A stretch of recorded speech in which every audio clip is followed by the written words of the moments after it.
अस्सलामुअलैकुम दोस्तों, mega soap serial Punjabi drama जे ईंदड़ नई एपिसोड में छा थींदो आहे, छा थियण वारो आहे।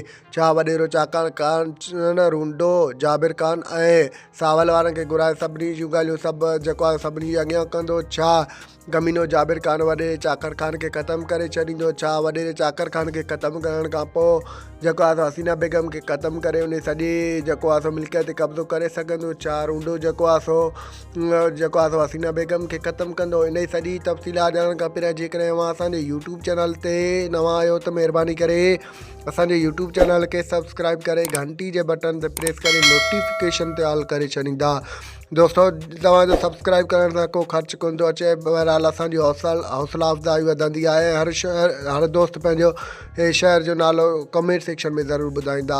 हाणे हलो था पंहिंजी मेन ॻाल्हि ॿोल तरफ़। जीअं त mega soap serial Punjabi drama जे ईंदड़ नई एपिसोड में तव्हांखे ॾिसण वटां मिलंदो त वॾेरो चाकर खान तमामु घणे जोश में हूंदो ऐं उहो जेको आहे सावल वारे खे चवंदो त हाणे मां सभिनी खे रूंडो जाबिर ऐं तोखे विहारे ॻोठ में सभिनी जे साम्हूं उतां ते फ़ैसिलो कंदुमि। पोइ जेके बि ॻाल्हियूं आहिनि उहे साम्हूं थींदियूं ऐं मूंखे असुलु दुश्मन जी ख़बर पइजी वेंदी त असुलु मुंहिंजे बाबा साईं ऐं मुंहिंजे भाउ जो दुश्मन केरु आहे।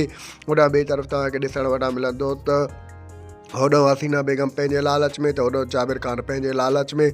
हसीना बेगम जेको आहे जाबिर खान खे चवंदी त जेको आहे तूं जेको आहे चाकर खान खे पूरो कर, उन खां पोइ मां तोसां शादी कंदमि। हसीना बेगम सोचींदी त उन खां पोइ जेको आहे मां पाणे जेको आहे जाबिर खान खे पूरो कराए छॾींदमि। होॾां वरी तव्हांखे ॾिसण वटां मिलंदो त जाबिर खान में वॾो कमीनो शख़्स आहे। उहो बि पंहिंजे इन जेको आहे सोच में आहे त जेको आहे मां हसीना बेगम खे जेको आहे निकाह जो लालच ॾेई उन खां पोइ उन खे बि जेको आहे हिकु जेको आहे मलणी ॾेई उन खां पोइ जेको आहे मां सॼी मिल्कियत ते कब्ज़ो कंदुमि। होॾां ॿिए तरफ़ तव्हांखे ॾिसण वटां मिलंदो त रूंडो बि इन ई ताड़ में आहे त जेको आहे हिकु चकर असां चाकर खान खे ख़तमु कयूं, उन खां पोइ हसीना बेगम खे बि ख़तमु करे या जेको आहे हसीना बेगम खे ख़तमु करे मां पंहिंजी धीअ सोणी जी शादी वॾे चाकर खान सां कराए ऐं चाकर खान खे ख़तमु करे सॼी इन मिल्कियत ते कब्ज़ो करे वठां।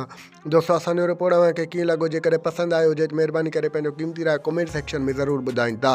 ॾींदा असांखे इजाज़त, रखंदा पंहिंजो ख़्यालु। अल्लाह हाफ़िज़। Thanks for the watching. Javed Ali जलालानी।